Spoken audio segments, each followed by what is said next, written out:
어느 침례교회에서 초봄 아직 날씨가 쌀쌀한데 강에 나가서 침례식을 거행하게 되었다고 합니다. 목사님이 이제 세례 침례받게 된 초신자를 물속에 푹 넣었다가 이렇게 세우면서 그러면서 한마디 물었습니다. 물이 차지요? 그러자 이분이 얼떨결에 대답한 말이 아닙니다 라고 대답했습니다. 그때 옆에서 그 침례를 돕던 두 안수 집사님이 있었는데 그 안수 집사님 하나 하는 말이 목사님 이 사람이 아직도 거짓말하고 있습니다. 물에 한번 더 집어넣으시지요 라고 이렇게 얘기하더랍니다. 날씨가 봄이 되어서 많이 따뜻하지만 물은 아직도 차가운 계절입니다. 음산했던 계절 지나가고 만물 편안한 새 봄을 맞게 되었습니다. 하지만 춘래 불사춘이란 말처럼 봄은 왔지만 우리들의 마음속에는 아직 화창한 봄날을 느끼지 못하고 있는 이런 아쉬움 속에 있습니다. 영국에서는 14세기까지만 해도 계절을 겨울과 여름 두 계절만 불렀지 봄과 가을은 훨씬 후대에 부르게 되었다고 합니다. 스프링, 봄이란 말은 16세기부터 또 가을이란 말은 14세기 시인이었던 제프리 초서 14세기 시였던 제프리 초서가 처음 그의 글 가운데 이 autumn이라는 말, 가을이라는 말을 쓰기 시작했다고 이렇게 전해지고 있습니다. 하지만 우리는 이제 새봄을 맞았는데 어쩌면 그 계절, 자연은 요즘 올레드 TV처럼 그야말로 청천연색 화창한 아름다운 세계를 그려내고 있지만 우리들의 마음은 그저 흑백 TV처럼 무채색으로 그리고 차가움을 아직 떨쳐내지 못하고 있습니다. 그러면 한편 다행스러운 것은 우리나라가 이제 매일 코로나19 확진자 수가 20명 아래까지 떨어져서 좀 머지않아 우리들이 다시 일상이 회복되는 이때가 오지 않을까 하는 이런 조심스러운 기대까지 할 수 있게 되었습니다. 철부지라는 말이 있죠. 이 말은 사물을 분별하지 못하는 어리석은 사람을 철부지라고 부르는데 그런데 이 철부지라는 말은 원래는 절부지에서 비롯되었다고 합니다. 이 절자는 계절을 나타낼 때 하는 그 절자요. 아니 불자, 알지자. 계절을 알지 못하는 것을 절부지라고 해서 이 말이 철부지로 이것이 이제 변형되었다고 이렇게 알려져 있습니다. 사시사철 농사를 짓는 농부들에게는 철을 안다는 게 대단히 중요한 문제입니다. 어느 때 씨를 뿌리고 어느 때 김을 매주고 어느 때 곡식을 거둬들일 것인가. 만약 이 때를 놓쳐버리면 1년 농사를 자칫 망쳐버릴 수 있기 때문에 철을 안다는 문제는 우리 생존에 있어서 대단히 중요한 문제로 다뤄지고 있었습니다. 우리는 이 계절을 알아야 되고 이 계절을 통해서 거기에 적절하게 우리들의 삶을 이제 조화를 이룰 수 있어야 될 것입니다. 헨리 데이비스 소로우는 미국 매사추세츠주의 호수가에 통나무집을 짓고 살면서 자연주의적인 삶의 명상들을 기록한 책 윌든에서 이런 말을 하고 있습니다. 우리가 가장 두려워해야 할 것이 있다면 그건 나이가 들어가면서 감동이 사라진다는 것이다. 아침과 봄에 얼마나 감동하는가에 따라 당신의 건강을 체크할 수가 있다. 당신 속의 자연의 깨어남에 대한 아무런 반응이 일어나지 않는다면, 이른 아침 산책의 기대로 마음이 설레어 잠에서 일어나지 않는다면, 첫 파랑새의 지저귀이 전율을 일으키지 않는다면 눈치채라. 당신의 봄과 아침은 이미 지나가 버렸음을. 우리는 이 새봄을 맞으면서도 설레임과 기대가 없다면 우리의 인생의 청춘은 어쩌면 지나가 버렸는지도 모릅니다. 어느 현자는 말했습니다.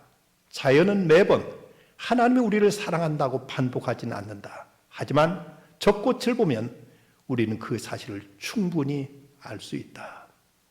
저 편한 꽃 속에 우리를 향하신 하나님의 미소가 담겨 있습니다.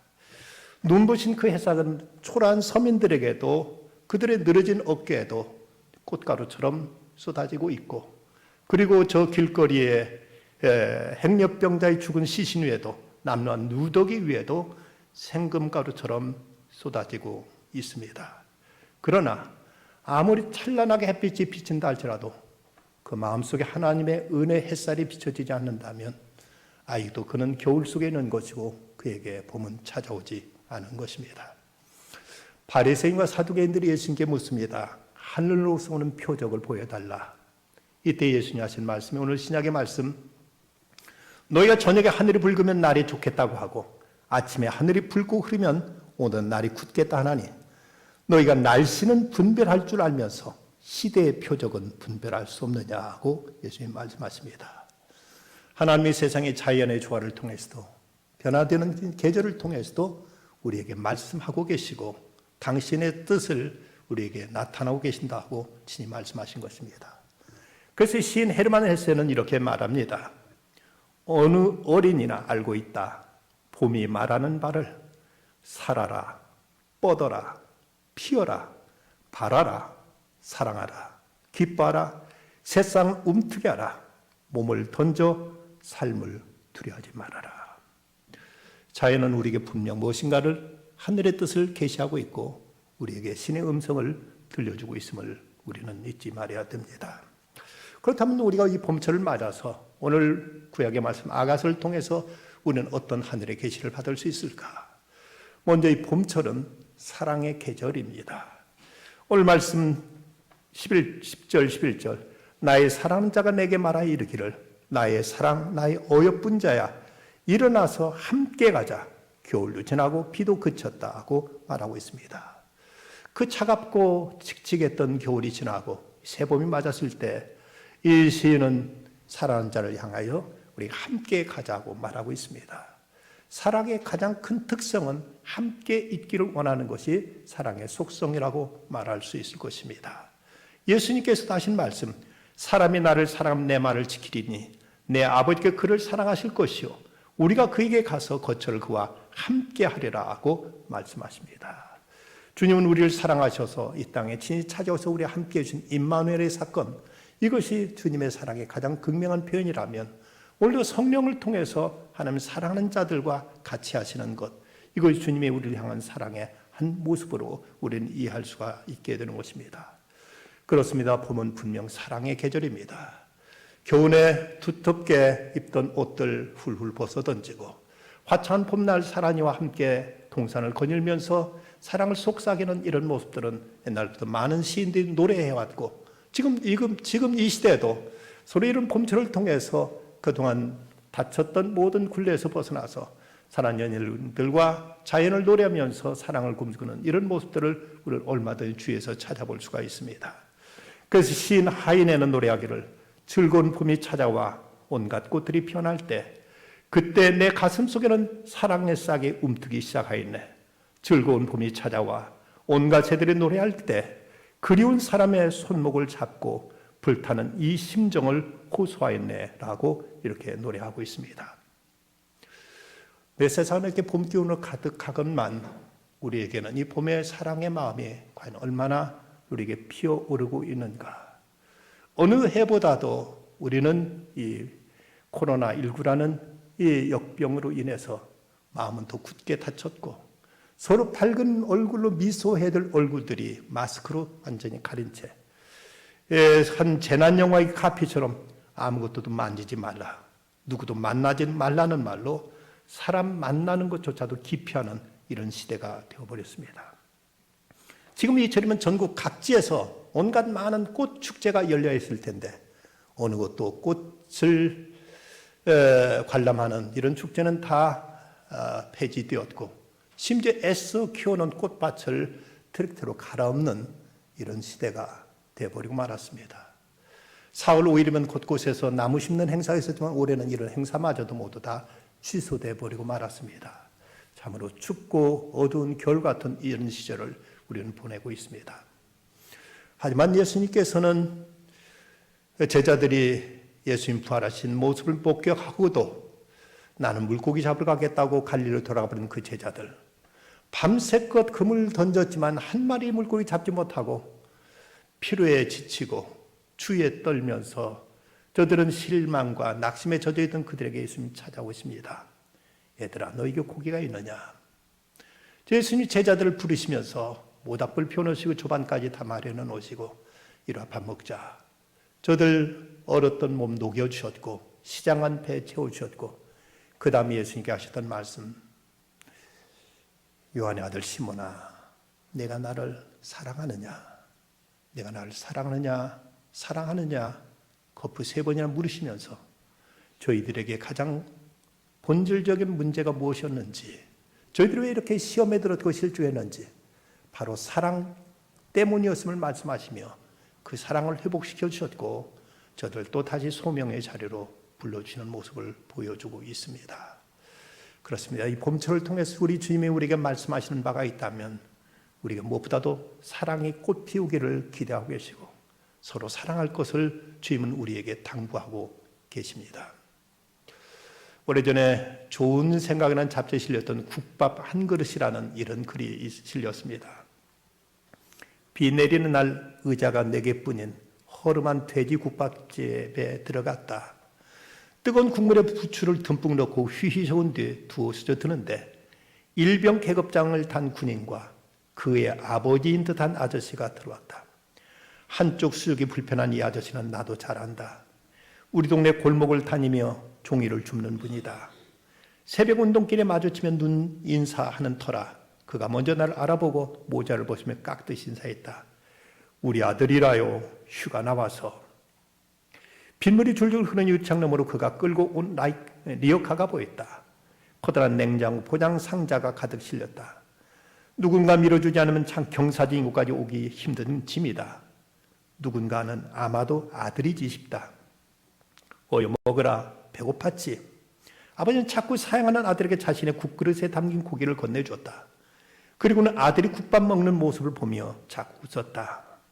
그의 사정은 동네 사람이면 다 안다. 직장에 다니다 풍이 와서 3년간 병원에서 지냈고 그 사이 아내는 집을 나갔다.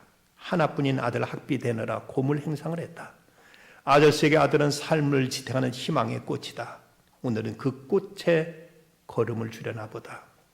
아저씨 형편 아는 듯 국밥 고기를 평소와 다름없이 준 식당 주인 할머니가 야속했다. 고기 몇 점 더 준다고 손해보지는 않을 텐데. 그러나 기우였다. 부자를 묵묵히 보던 할머니는 찬장에서 양푼을 꺼내 그 안에 고기를 부자의 국그릇에 수북이 넣었다. 그냥 들어요. 내 돈 안 받을 테니. 부자보다 내 눈시울이 먼저 뜨거워졌다. 눈물 방울이 맺히기는 아들과 아버지도 마찬가지였다. 국밥 그릇을 깨끗이 비우고 계산하며 15,000원을 뒤밀었다. 할머니는 5,000원인데요 하며 10,000원을 도로 내밀었다. 저 아저씨와 아들 밥값이에요. 톡으로 부자를 가리키며 조그맣게 말하고 재빠르게 식당을 나왔다. 아저씨의 리어카 위로 깨알 같은 빗방울이 자꾸 내려왔다. 봄답지 않은 차가운 날씨에도 담장 곁에 개나리는 노란 꽃을 피웠다. 돼지 국밥을 맛있게 먹는 부자에게도 화사한 봄이 얼른 찾아와 진짜 부자가 되면 좋겠다고 생각했다. 그런 말이 있습니다. 밥은 봄처럼, 국은 여름처럼, 장은 가을처럼, 술은 겨울처럼. 이 따뜻한 봄날 누구인가 밥 한 그릇이라도 나눌 수 있는 이런 봄 같은 마음들이 우리 안에서 피어날 수 있어야 되겠습니다. 다음 2번째 봄은 희망의 계절입니다. 11절 말씀, 겨울도 지나고 비도 그쳤다고 말씀합니다. 겨울은 음울하고 추운 계절이므로 식물의 성장을 멈추고 모든 것이 정지되는 이런 계절입니다. 그러기에 이 겨울이라면 시련 또는 시험의 때를 암시하기도 합니다. 그러면 비도 그쳤다고 했는데 여기 팔레스타인 지방에서 비는 9월과 10월에 내리는 비는 파종기에 싹을 잘 돋아나게 하는 이런 이른 비이고, 그리고 3, 4월 추수기에 내리는 비는 이제 모든 걸 불편하게 어렵게 만드는 이런 비로 반갑지 않은 비로 여겨졌습니다. 성경에서 비를 일반적으로 곡식의 성장을 돕는 것으로 하나님의 은혜를 상징하고 있지만, 그러나 여기서 비는 사람들에게 추위를 더 가중시키고 활동을 제한하는 어떤 시련과 고난으로 이렇게 표현되어지고 있습니다. 그런데 이 말씀을 보면 겨울도 지나고 비도 그쳤다고 말씀합니다.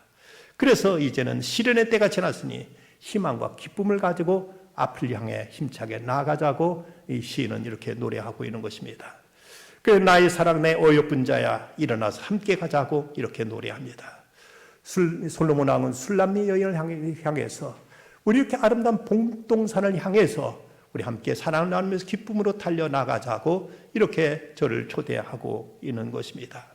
12절에서 보면 지면에는 꽃이 피고 새가 노래할 때가 이르렀는데 비둘기의 소리가 우리 땅에 들리는구나 라고 말합니다. 여기서 꽃 피는 모습을 시각적으로 표현했다면 그 새가 우는 노래소는 청각적으로 이렇게 표현하면서 아름다운 이 봄철 새로운 희망의 계절이 왔기에 우리는 움츠러들고 가만히 방 안에 근처박혀 있을 것이 아니라 저 아름다운 자연의 세계를 향해서 힘있게 달려나가자고 이렇게 촉구하고 있는 모습을 보여주고 있습니다. 민수기 17장에 보면 하나님이 이스라엘 각 지파에게 그런 말씀하십니다.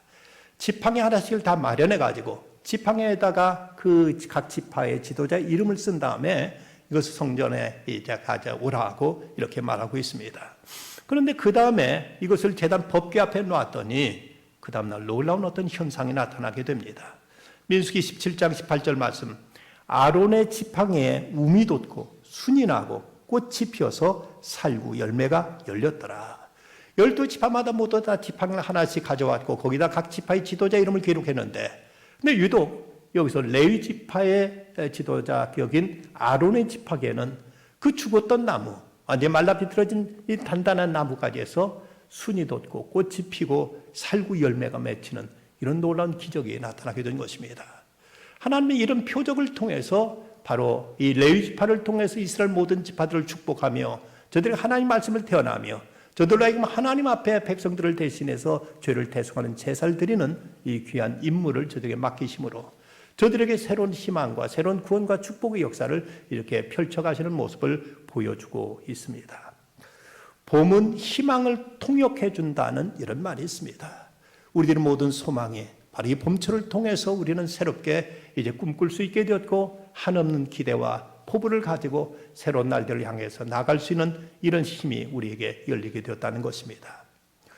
어느 마을에서 어린아이들이 그 빈 공터에 앉아서 저희들이 둘러앉아서 도란도란 얘기하고 있었습니다.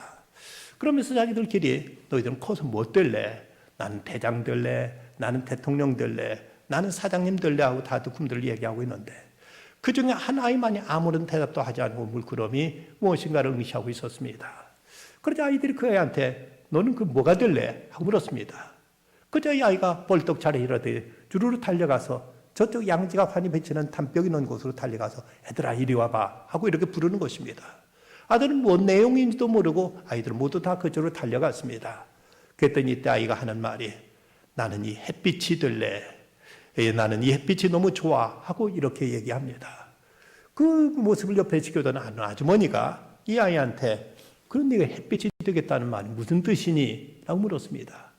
이 아이가 이런 대답을 합니다. 우리 할머니는 시장에서 나무를 파는데 할머니 앉아 계신 곳에는 햇볕이 잘 들지 않아요.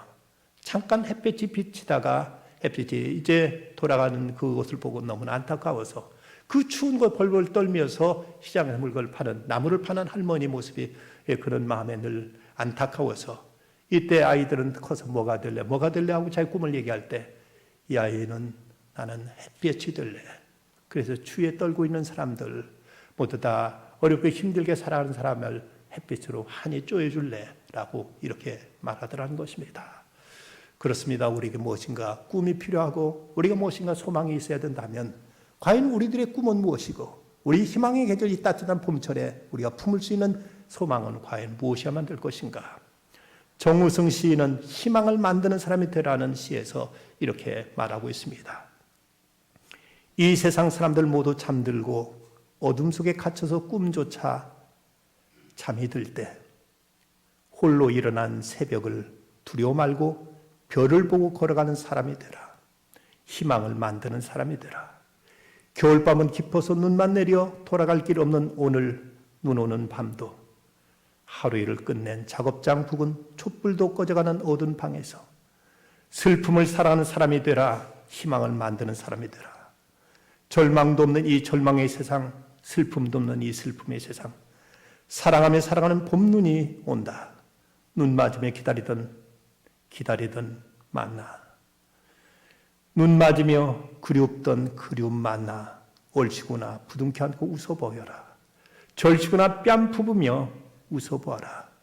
별을 보고 걸어가는 사람이 되어 희망을 만드는 사람이 되어 봄눈 내리는 보리밭길 걷는 자들은 누구나 달려와서 가슴 가득히 꿈을 받아라. 꿈을 받아라. 오늘 이 세 번을 맞으면서 우리는 소망을 꿈꾸어야 되겠고, 우리의 소망을 통해 세상을 보다 아름답게, 누구에게 또한 우리가 품은 그 소망을 나눠줄 수 있는 이런 희망을 가꿀 수 있어야 되겠습니다. 다음은 세 번째, 봄은 하나님의 은혜를 감사하며 찬양하는 계절입니다. 오늘 말씀 12절과 13절 말씀, 지면에는 꽃이 피고 새가 노래할 때가 이르렀는데 비둘기의 소리가 우리 땅에 들리는구나. 무화과 나무에는 푸른 열매가 익었고 포도나무는 꽃을 피워 향기를 토하는구나. 나의 사랑, 나의 어여쁜 자에 일어나서 함께 가자고 말합니다. 봄철이 되면 온갖 꽃들은 피어나서 그 아름다운 향기와 자태로 하나님을 찬양하고 있고, 저 새들은 온갖 이제 아름다운 소리로 하나님의 은혜를 드높이고 있습니다. 성 프란시스는 새들을 보면서도 하나님을 찬양하라고 새들을 향해서 그렇게 설교했다고 이렇게 전해지고 있습니다.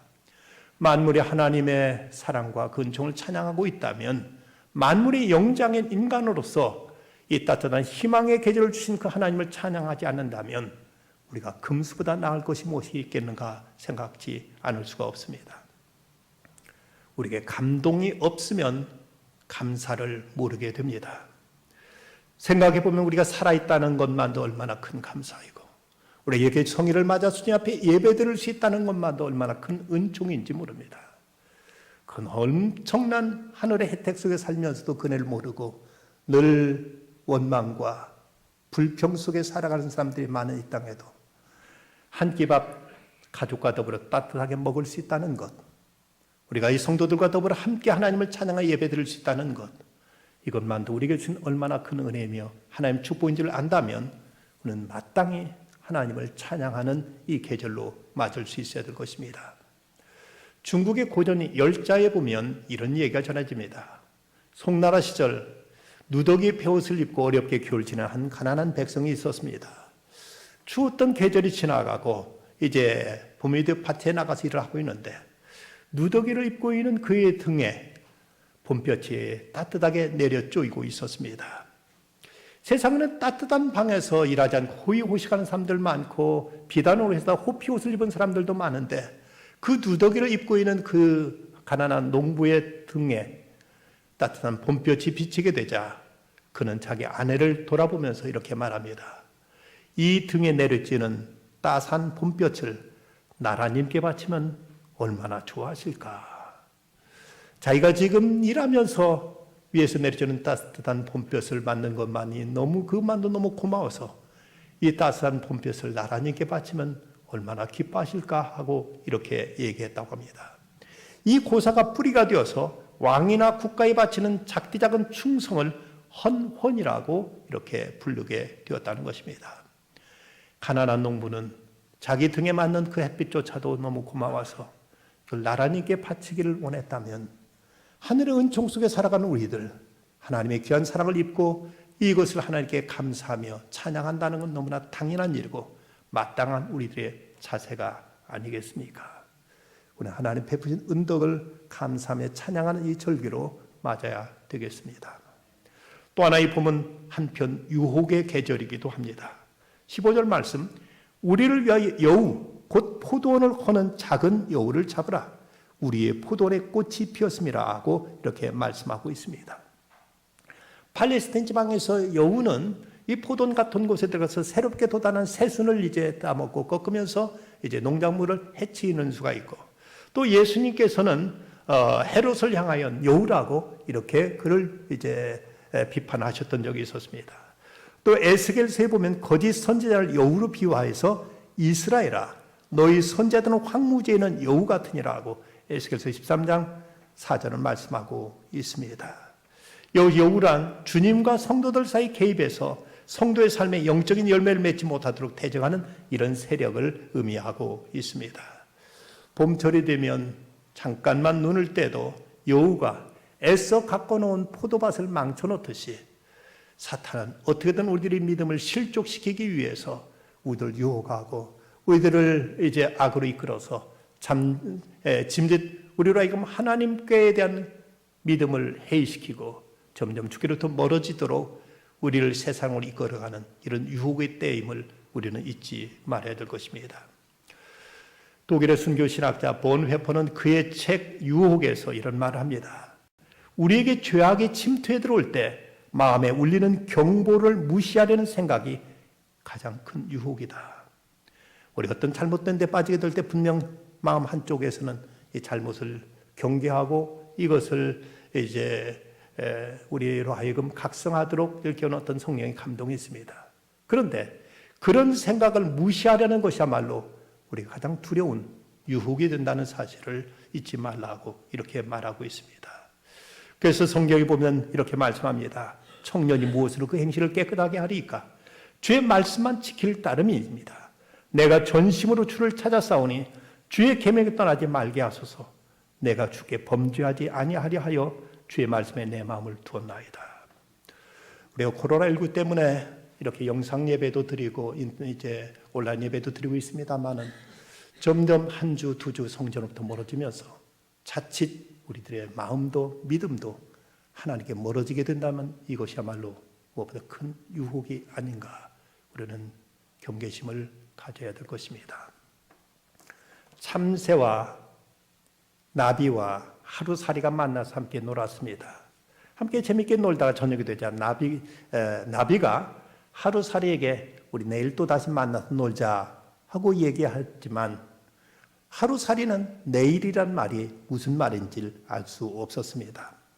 그래서 이튿날에는 참새와 나비만 만나서 놀게 됩니다.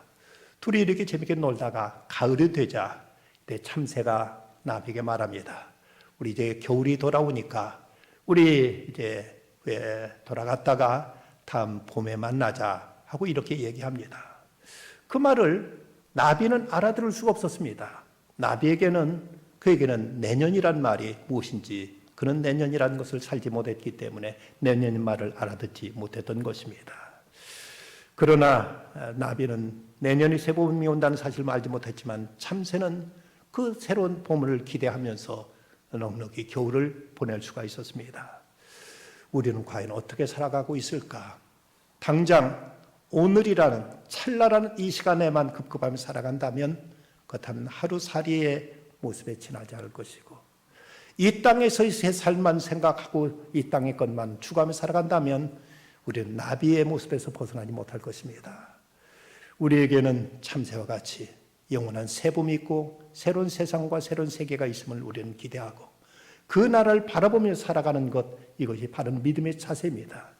오직 오늘은 한 찰나 그리고 이 세상 이 땅에서 삶만 생각한다면 그것은 하루살이나 나비보다 나을 바가 과연 무엇인가 우리는 생각해만 될 것입니다.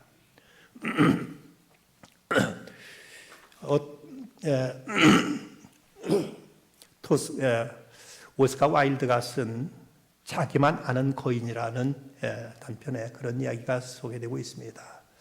어느 마을에 큰 성을 가지고 있었고 그리고 거기에는 각종 각양 아름다운 꽃과 그리고 울창한 숲을 가지고 있는 이런 정원을 가진 한 거인이 살고 있었습니다.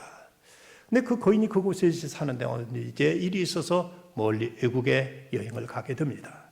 그 집이 그 정원이 텅 비게 되자 그 마을에 살던 어린아이들이 그 집에 들어와서 거기서 재밌게 놀았습니다. 정원에 있는 모든 꽃이며 그리고 숲이며 거기서 우지드는 그 새며 나비며 이런 걸 즐기면서 재밌게 놀았는데 어느 날 그 주인이 거인이 그 집에 다시 돌아왔습니다. 돌아보니까 아이들이 그거에서 뛰어놀고 있는 그 모습을 보더니 그는 아이들한테서 고함을 질렀습니다. 이 정원 내 정원이야 하고 아이들을 모두 다 쫓아낸 다음에 그리고 그 정원 입구에다가 그 담벼락에다가 이런 글귀가 있어 놓았습니다. 다시 이곳에 들으면 고발한다 하는 이런 글을 써놓자 아무도 그 정원에 들어올 엄두도 내지 못했습니다. 근데 놀라운 건 그때부터 점점 이 정원 안에는, 그 성 안에는 늘 날마다 눈보라만 몰아칠 뿐, 거기서는 서리가 내리고 그건 우박이 떨어질 뿐, 그곳은 늘 겨울만 계속될 뿐 그곳은 봄이 찾아오질 않았습니다. 다른 밖에는 날마다 꽃이 피고 여름이 오고 가을이 오는데도 불구하고 이건 언제나 한겨울이었습니다. 이곳에 살고 있던 그 거인은 날마다 겨울의 추위에 오돌오돌 떨어야만 됐습니다. 근데 어느 날 아이들이 그 울타리 사이로 모르게 들어와서 거기서 오손도손 그 꽃 이제 그 나무들 있는 곳에 놀기 시작하자 놀라운 현상은 거기서 이제 그 아이들이 노는 곳마다 봄이 되면서 꽃이 피고 아름다운 낙원이 되는 것입니다. 이 모습을 아주 신기하게 쳐다보고 있는데 그런데 그 중에 있는 어떤 나무 한 나무는 아직도 겨울로 앙사지 잎이 편하지 않고 추위에 떨고 있는 모습을 보았습니다. 이상하다. 왜 저 나무 밑에는 저 나무만은 이제 저렇게 겨울나무가 되어 있을까? 가까이 다가가 보니까 어린아이 하나가 나무에 올라가질 못하고 그 나무를 쳐다보면서 거기서 밑에서 우두커니 나무만 바라보고 있는 것이었습니다. 이 모습을 보고 이 거인이 그 아이를 번쩍 안아서 나무에 올려주자 나무는 다시 그 순간 꽃이 피면서 새순이 나고 그 나무도 그 봄과 아름다운 계절을 맞는 모습이었습니다. 이때부터 이 거인은 생각을 어린아이들이 이곳에 와서 함께 놀아야 이곳은 봄이 될 수 있고 여름이 될 수 있구나 하는 사실을 깨달았습니다. 그리고는 이제 점점 나이가 들어서 이 거인은 이제 더 이상 그들과 어린이들과 같이 놀지 못하고 안락 의자에 앉아서 아이들이 노는 모습만 유심히 쳐다보고 있었는데 그런데 자기가 그 나무에 올려놓았던 어린아이 그 아이의 얼굴만 보이지 않는 것이었습니다. 이상하다. 그 아이는 어디 갔을까 여기 오지 않을까 하고 궁금해하면서 그 아이에 대한 그리움을 마음을 품고 있는데 그런데 오늘 보니까 그 아이가 눈에 띄었습니다. 반가워 달려가 보니까 아이의 손엔 못자국이 나 있었고 그리고 팔에도 상처가 나 있었습니다. 누가 이 어린 것을 이렇게 학대했을까 싶어서 어느 놈이 이 아이를 이렇게 다치겠느냐 내가 단칼에 베어버리겠다고 그는 화를 벌쩍 내니까 이때 어린 아이가 이렇게 말하는 것입니다. 아니다. 이것은 사랑의 상처니라. 그대는 언젠가 나를 그대의 정원에서 놀게 해줬는데 오늘 내가 그대를 내 정원으로 인도하리라. 그날 아이들이 밖에서 있다가 이곳에 달려와서 보니까 이 나무 밑에 이 거인은 쓰러져서 이제 숨져 있더라는 것입니다.